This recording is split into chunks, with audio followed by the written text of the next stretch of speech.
Journalist మిత్రులకు అందరికీ నమస్కారం.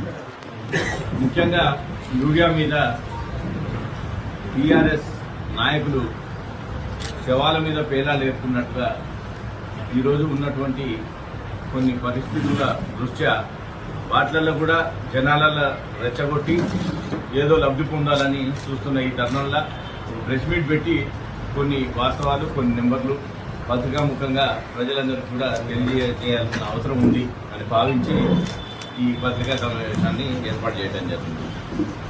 ఈరోజు ఇందాక కేటీఆర్ గారు కూడా ఏదో ప్రెస్ మీట్లో మాట్లాడుతూ మిర్యాలగూడలో ఏదో ఒక గన్మెన్గా ఆయన ఒక లారీ లోడు యూరియాని తీసుకుపోవడం జరిగింది, ఇట్లా ఉంటుంది కాంగ్రెస్ వాళ్ళ పాలన అని ఇందాక ఈరోజు మధ్యాహ్నం హైదరాబాద్లో ప్రెస్ మీట్లో కూడా ఏదో ప్రస్తావించడం జరిగింది. ముఖ్యంగా దాని విషయం కూడా మీకు ఒకసారి చెప్పదలుచుకున్నా. ఇప్పుడే నేను గవర్నర్ గారి సమీక్షా సమావేశం ముగిసిన తర్వాత కలెక్టర్ గారితో, ఎస్పీ గారితో మరియు జిల్లా వ్యవసాయ అధికారులతో కూడా ఇప్పుడు దాని మీద సమీక్షించి వాళ్ళతో మాట్లాడి వచ్చి ఈ ప్రెస్ మీట్కి రావడం జరిగింది. ఆ ఒక ఇన్సిడెంట్ గురించి కూడా మీకు చెప్పాల్సిన అవసరం ఉన్నది. అది ఆ గన్మెన్ కానీ లేకపోతే ఎమ్మెల్యే గారు కానీ అక్కడ పక్కదో పట్టిందేమీ లేదు, అక్కడ యూరియా తీసుకుపోయింది ఏం లేదు.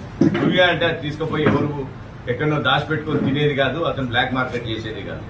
ఎస్పీ గారు కూడా దీని మీద క్షుణ్ణంగా ఎస్పీ గారు కానీ ఇంకా కలెక్టర్ గారు కూడా దాని మీద ఎంక్వైరీ చేసి చెప్పారు. దాంట్లో ఎలాంటి నిజము లేదు. ఆ రోజు ఉన్న పరిస్థితుల దృష్ట్యా ఒక దగ్గరికి పోవాల్సిన లారీ తర్వాత కుక్కడం అనే గ్రామానికి అక్కడ ఎక్కువ అవసరం ఉండబట్టి యూరియాని ముందుగా అక్కడికి పంపించడం జరిగింది. అది కూడా ఎమ్మెల్యే గారి ఇన్స్ట్రక్షన్ మీదనే రైతుల కోసమే పంపించడం జరిగింది. దాన్ని అక్కడ ఇక్కడ వచ్చిన కొన్ని న్యూస్ దృష్ట్యా ఇలాంటిది ఏదో జరిగింది. ఒక గన్మెన్ ఆయన ఫోన్ రావడం వలన అది ఇంకో దగ్గరికి డైవర్ట్ చేసిందంటే దాని మీద ఎస్పీ గారు కూడా ఇది ఫస్ట్ అధికారుల దృష్టికే వస్తే వారు ఇమీడియట్ గా దాని మీద ఎంక్వైరీ చేసి దాని మీద కూడా పూర్తిగా నిగ్గు తెచ్చారు. అట్లాంటిది ఏది జరగలేదు. ఇది ముఖ్యంగా రైతులకు కూడా చెప్పదలుచుకుంది. దాని మీద ఇక యూరియా విషయానికి వస్తే ముఖ్యంగా కూడా ఈ యూరియా అనేది కేంద్ర ప్రభుత్వం నుంచి వస్తే రాష్ట్ర ప్రభుత్వం ద్వారా రైతులకు మొత్తం ఇది సరఫరా జరగటం అనేది ఇది ప్రతి సంవత్సరం వచ్చేది.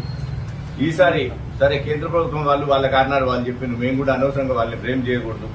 ఆపరేషన్ సింధూర్ వల్ల చైనాతో దెబ్బతిన్న కొన్ని సంబంధాల దృష్ట్యా వాళ్లకు కూడా యూరియా ఇంపోర్ట్ చేసుకోవటం కొంచెం దాంట్లో ఇబ్బంది కలిగింది. కాబట్టి ఈ